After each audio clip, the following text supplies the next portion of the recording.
Hello friends, कैसे हैं आप सभी। वेलकम है आपका अपने किट्टू के चैनल में। और सभी की मकर संक्रांति बहुत ही अच्छी रही होगी।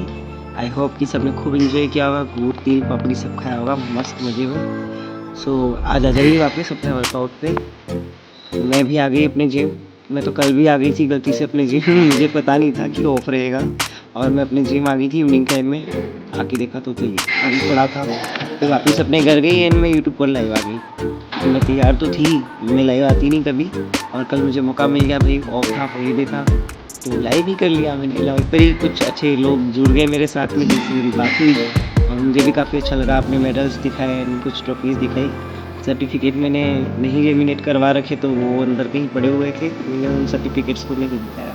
बाकी अपने मेडल्स एंड ट्रॉफीज़ दिखाई। तो आप में से जिसने नहीं देखा है वो मेरे कल के लाइव पर जाइए और देखिए, वो यहाँ पर यूट्यूब पर अपलोड है। नाउ यहाँ मैं इलेक्ट्रिक प्रेस कर रही हूँ। आज मेरा शोल्डर वर्कआउट भी था, क्योंकि कल का तो मैंने किया नहीं था, और मैं आज शाम को भी शायद आऊँगी अपना वर्कआउट करने। मैंने सोचा है अभी तक, but not confirm.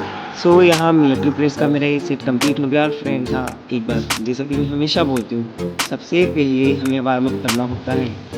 Warm up कम से कम 20 मिनट अपना वार्म अप करें, अपनी मोबिलिटी के लिए अपनी स्ट्रेचिंग करें, अदरवाइज इंजरी होने के बहुत खतरे होते हैं। और उसके बाद मैंने अपना वार्म अप सेट किया था लाइट वेट डंबल के साथ में, एंड देन मैंने अपना मिलिट्री प्रेस शुरू किया। वो सब करने के बाद मैं यहाँ आ गई, मुझे थोड़ी सी अच्छी स्पेस मिल गई, क्योंकि वहाँ लाइटिंग से नहीं आ रही थी, तो आप देखा ही होगा आपने कि क्लियर नहीं था।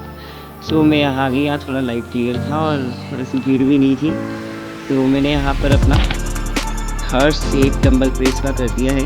ये भी शोल्डर्स के लिए। और फ्रेंड्स, आप सभी जानते ही वर्कआउट कौन से मसल पर इफेक्ट करता है। अगर नहीं जानते हैं तो मैं बता दूं कि आपकी डेल्स को टारगेट करता है। तो हम यहाँ पर प्रेस कर रहे हैं, और इससे हमारे इंटीरियर डेल्टोइड और लिटरल डेल्टोइड दोनों के दोनों टारगेट हो रहे हैं। और स्लो मोशन में करना है, लाइट वेट के साथ करें। अगर स्टार्टिंग में आप बिगनर हैं तो हेवी पर ना जाएं। मुझे करते हुए देखें 2.5-3 साल हो चुके हैं, कम से कम 3 साल तो हो चुके हैं, और मैं कर रही हूँ। जब स्टार्टिंग हमने की थी तो हम भी 2.5 और 5-5 किलो के डंबल्स पे ही करते थे, और बहुत ज़्यादा बॉडी में पेन होता था। भाई बॉडी पेन क्यों होता है ये भी बताओ आफ्टर वर्कआउट। क्योंकि एक हमारी मसल जो होती है वो कहीं ना कहीं फटीग होती है, और उसके बाद क्या रहता है, हम लोग अपनी घर जाके ना, अपन ने कर लिया यहाँ वर्कआउट से क्या होती है, आपकी मसल खुलती है।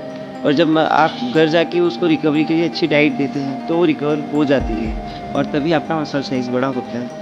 तो हम वर्कआउट करते ही इसलिए एक तो फिट रहें और अपनी मसल को ग्रो कर सकें, स्ट्रेंथ बढ़ा सकें। और यहाँ मैं फ्लाइज कर रही हूँ फ्रेंड्स, लाइट वेट के साथ।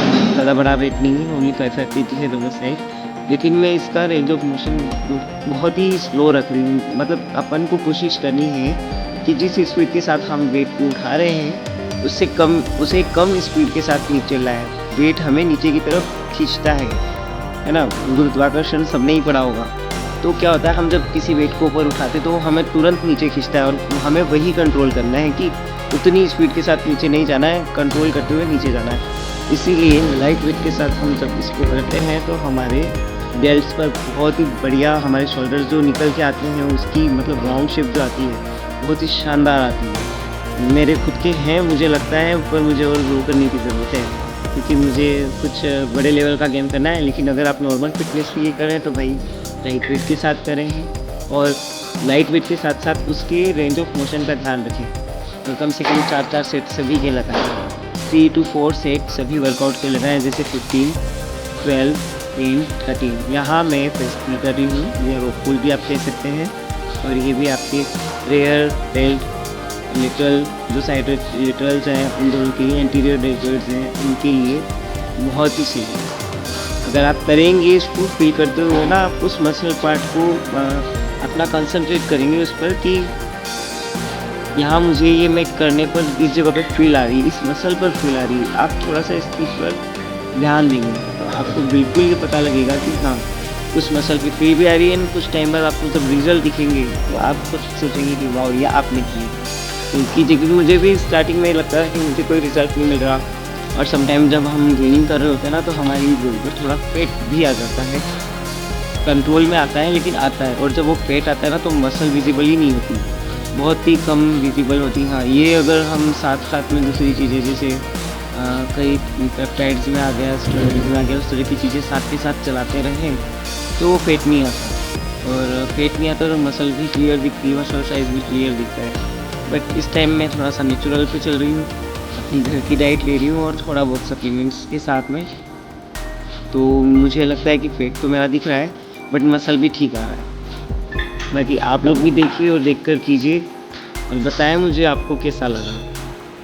और यहाँ जो भी मैं कर रही हूँ रोप फ्रंट राइजेज हैं, मैंने अभी रोप नहीं यूज़ किया हुआ है क्योंकि मुझे क्लोज ग्रिप रखनी थी।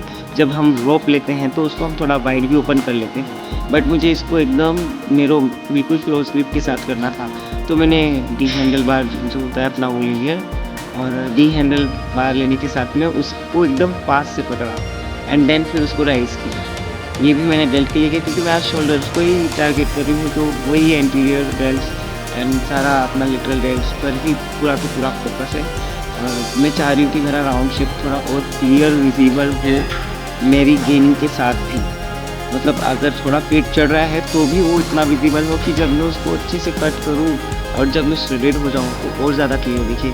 और जैसे हम अपराइट ट्रेल्स करते हैं, वैसे ही मैंने यहाँ पे किसी तरह की बात नहीं लगाते हुए सीधा ये डिब्बा है उसी से मैंने अपना कंटिन्यू किया, उसको भी क्लोज ग्रिप में रखा है एंड देन उसको पूरा ऊपर लेके जा रही हूँ ताकि उसका बहुत ही सही इफेक्ट है। आप करके देखेंगे तो आपको पता चलेगा कि इससे आपकी मसल पे किस तरह का इफेक्ट आ रहा है। पहले लाइट वेट से कीजिएगा, और अगर आपको इसकी आदत है रेगुलर रूटीन में करते हैं तो आप थोड़ा हेवी वेट पर भी जा सकते हैं। और इसे मैंने यहाँ साइड में लगा कर भी दिखाया है, मतलब अपना जो पोस्चर रहना चाहिए आप वो देख सकते हैं। कोर को एकदम टाइट करके कोशिश करनी है कि ज़्यादा हिलना नहीं है। अगर आप ज़्यादा हेवी पर जाएंगे तो नेचुरल सी बात है कि भाई थोड़ा सा तो जर्क आता ही है, लेकिन हमें वो जर्क ही नहीं आने देना है, इसलिए कोशिश करें कि थोड़ा लाइट वेट के साथ में करें। एंड जैसे अपराइट विंग होती है, जैसे हम अपना जो बार राइज करते हैं ना शोल्डर वर्कआउट में, बस ये उसी तरह से है, लेकिन यहाँ मैं इसे केबल से कर रही हूँ, रोप नहीं लगा रही हूँ। सो फ्रेंड, आज का वर्कआउट बस यही तक था मेरा। एंड इसके बाद मैंने अपना कार्डियो किया है। कार्डियो करने के बाद फिर अपन घर आ गए, घर आके मस्त डाइट ली है, फुल प्रोटीन डाइट, फाइबर भी था साथ में एंड सैलेड्स वगैरह सब कुछ ठीक है।